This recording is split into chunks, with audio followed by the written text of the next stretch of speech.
I appreciate. I don't know about like fancy. We're all right. We're not like fancy. So I'm Shorty. I do the afternoon show here on B93.7. And this is Miranda. She does our night show on B93.7. Hi. Hi.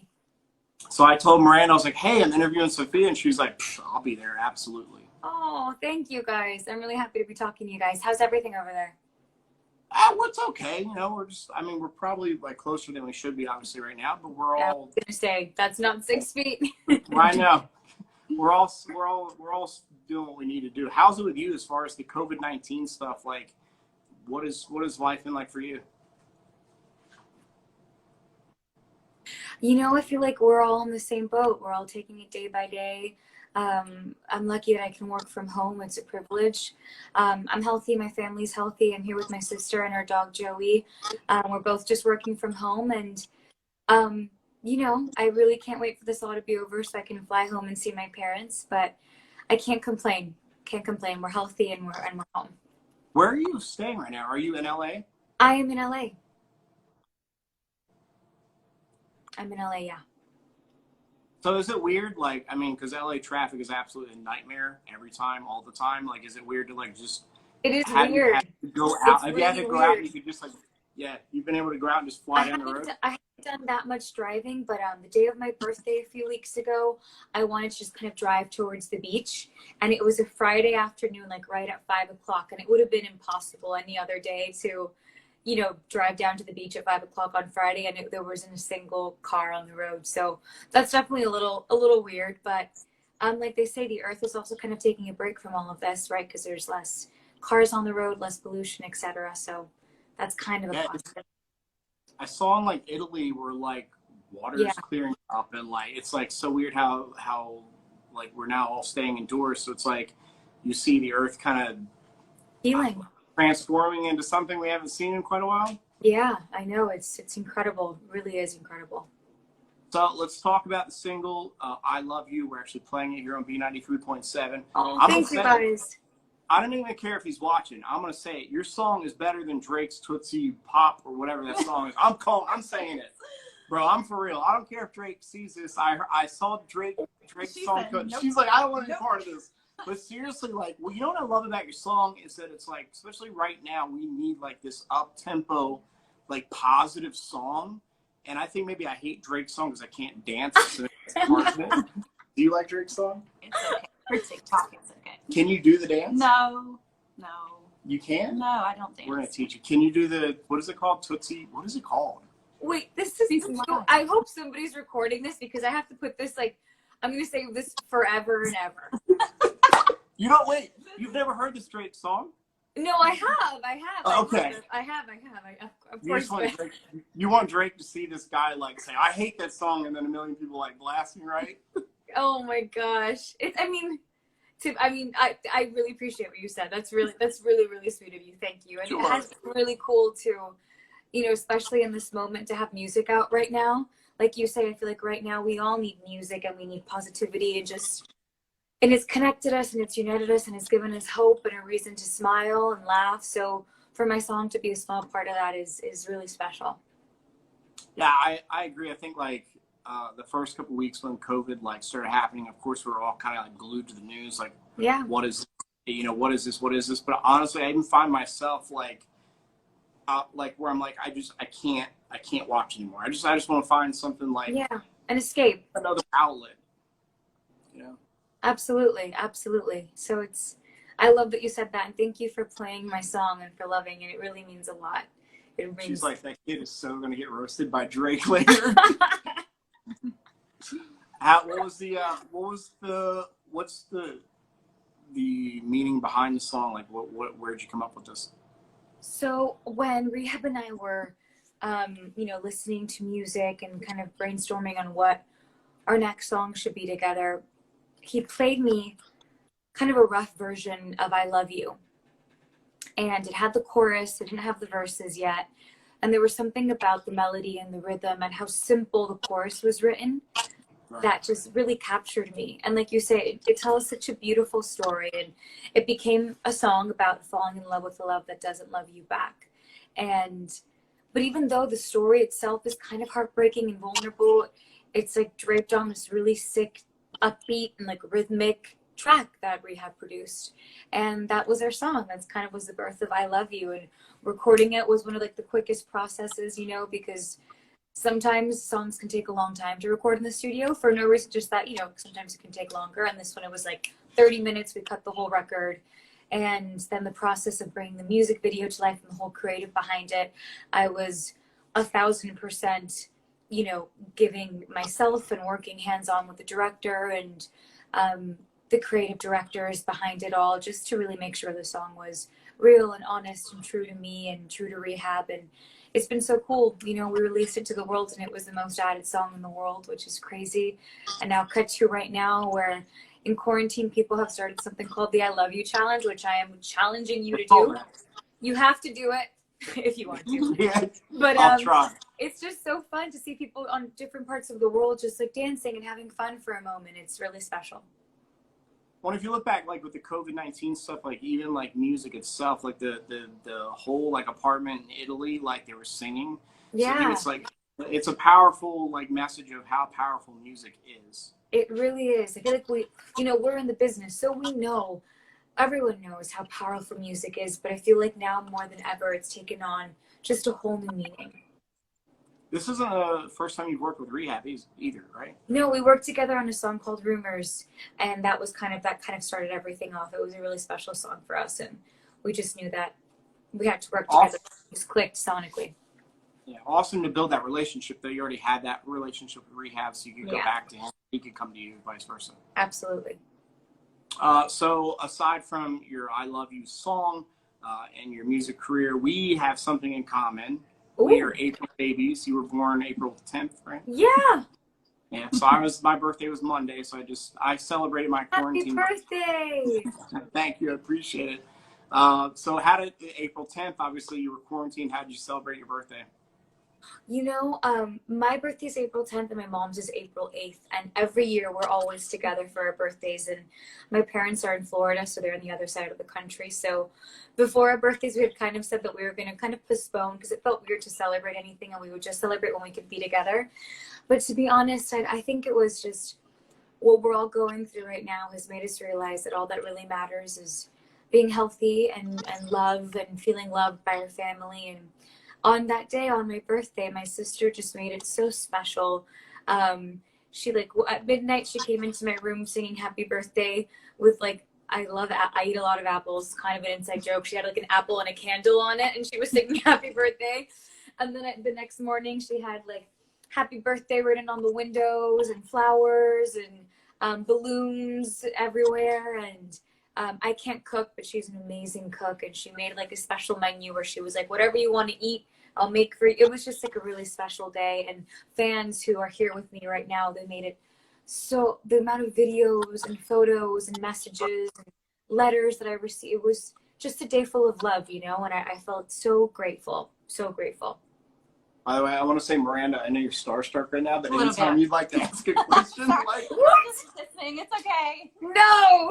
I see her eyes in the video just like, she's there on camera in front of me.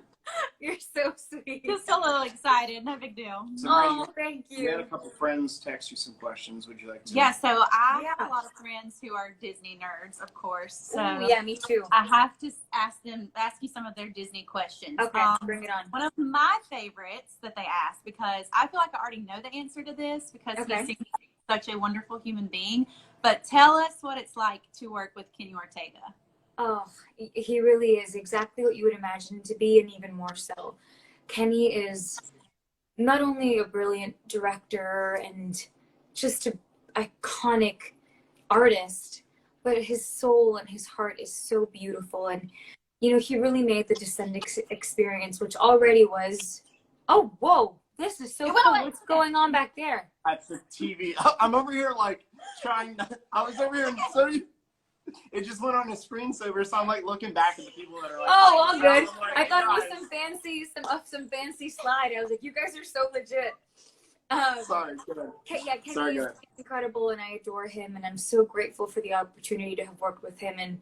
And we'll be in each other's lives for the rest of our lives, and I'll cherish every moment with him. He's so special.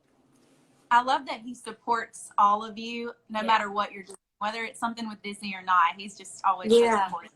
he treated us like his kids. We became like a family. Yeah. So wait, so I need to know, like, were your parents into acting and singing, or is this just like No, my mom and you dad. just like bug? Well, my mom always was like music was a huge part of our lives, even though they didn't professionally do music. um, we were just always listening to amazing music growing up. My dad used to play piano. I just remember always listening to amazing music. Like my mom introduced me to, Elvis, the Beatles, Frank Sinatra, Right. the Police.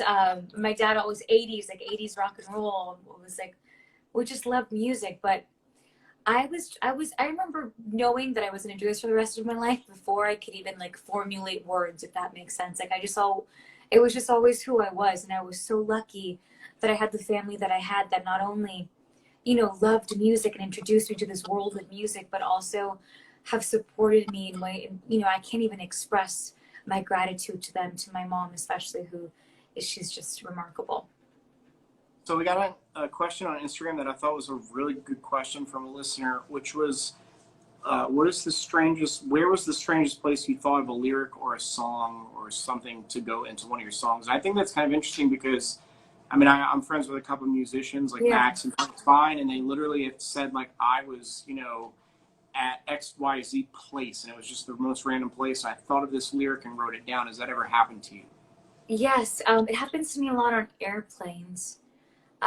Weirdly, when I'm flying, I tend to get inspired a lot, or like on the notes pages on my phone is full of kind of thoughts and words or whatever it is.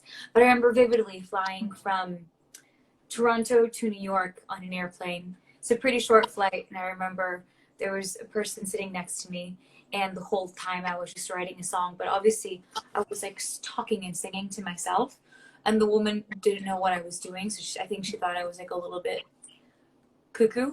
But it was called there because I was like so into it. I was like, oh my god. And I would like sing into the voice tone. I would like write the note and I would sing. And I realized like you're in public, so like people are gonna think you're so weird. So another listener asked, what's your favorite food? I really love Italian food. Love pasta. Ask girl. Okay. Sorry, I got the low battery. Oh no. Okay, there we go. Pasta, cheese, bread. And so that's like for a meat, like Italian would probably be my favorite meal, but I have like a separate stomach for like snacks. Do you know what I mean? Like I love candy, Right. and I love like popcorn, and I love like Cheetos. So both, especially right now. I think we're all craving a lot of foods right now. Yeah, I think so too. Now, obviously, your fan range of age is, I mean, from the age of like 4 to even 80. So I mean, there's how does it feel like knowing that you have a fan base that large? I mean, you have 15.5 million followers on Instagram. Like that's a big deal, and it's in the way you pitch yourself on Instagram. I don't mean to say that because that sounds bad, but the way, I don't know, you're just on Instagram, you're so positive, like you bring this positivity to people. Like, do you ever think to yourself, like, I changed somebody's perception or thought of their day, or they had a crappy day and I made it better?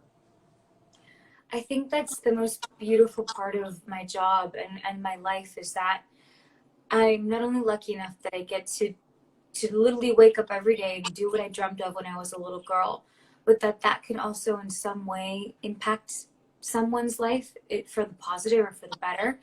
And I think I realized that, like the true, like what that really means and the power of that through my travels throughout my career. Like I remember vividly, I was on press tour for Descendants 2 a few years ago, and I was in Spain, and I met a girl, her name was Noelia, and she had taken the bus from Barcelona to Madrid, and she was waiting outside the hotel. There were fans that would wait outside the hotel, and I would speak to all of them, and she was like, can we talk in private for a second? So we went to the side, kind of shared with me her story, and I won't get into the details of it, but it was we were both in tears talking about what one of my songs meant for her, a song called Back to Beautiful.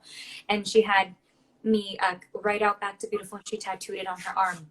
And that's when I realized that literally through music and through art and through spreading positivity and giving back, like changing a life is an actual real thing that happens, and that is such an honor.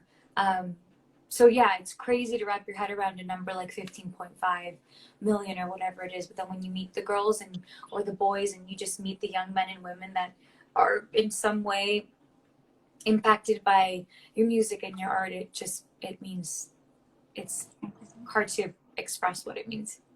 I just want to throw this out there. So my sister is watching, and she is 22, and she has Down syndrome.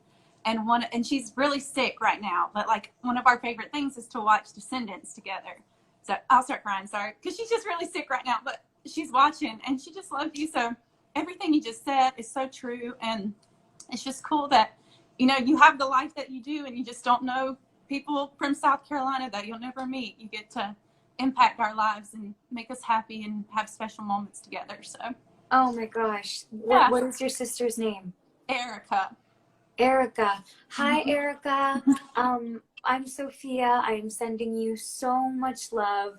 I hope you feel better. You're in my heart and in my prayers, and I love you so, so, so much. Thank you for watching Descendants and for your love and your support. And your sister is the best, and she loves you so much. And I can't wait to one day go to South Carolina so we can meet and I can give you the biggest hug. Yeah, I hope she watched that. I know, I'm going to cry too. I cry at everything. Sorry. It's okay. Thank you so much for saying that. That means the world to me.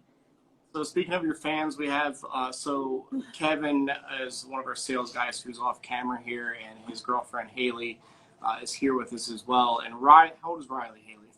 Riley is 8 years old, and she found out that I was interviewing you. So is she okay to like come on camera? Of course. Is she here? Here you go, my Riley. gosh. You're gonna say hello? Hi, Riley. Would you like How to ask are Sophia you? anything? You gonna ask her a question? Yeah. Is it like hard doing? Was it hard doing those dances in those really big heels? That's a great question. First of all, can I compliment the bow that you have on your head? Because Yes. I used to wear bows that big when I was your age. My mom would put them on me, and we used to call them helicopters because they were so big. It's like you could fly up on a helicopter. But I love your bow. And to answer your question, but it was really important to me because Evie, as you know, was a fashionista, and for her, life is a runway. And I imagined that she would dance all these dances in really tall heels. So I would kind of train myself. I would learn the choreography in sneakers, and then I would wear sneaker wedges, and then I would transition into the really tall heels. But we made sure they were like safe and sturdy heels. But it was one of my favorite things to do, to be able to do all that tough choreo in really high heels. Cool. That was a good question. Another bye. Bye. Well, Sophia, thank you so much for taking a few minutes to chat with us today. I'm glad at least you're holding up and a little, you have all the food and Cheetos you need for your COVID-19 quarantine. Well, so with touring, do you know when, real quick before I let you go, do you know when you're supposed to get back to touring, or? I don't think any of us know right now. Everything is so up in the air in terms of travel and, what's going on in the world. I cannot wait to do this again and to go back on tour and to go and meet you guys in person and to sing with you guys. So hopefully the sooner the better, but I think time and the world will tell. Yeah, absolutely. Look, well, when the world gets back to normal, South Carolina is waiting for you, so we'd love to have you. Thank you so much. Come in and do like a personal in-studio interview for sure. This was so special. Thank you guys so much for your time. Thanks so much. Appreciate it. Please hug your sister for me. I will. Thank you. Bye, guys. Bye.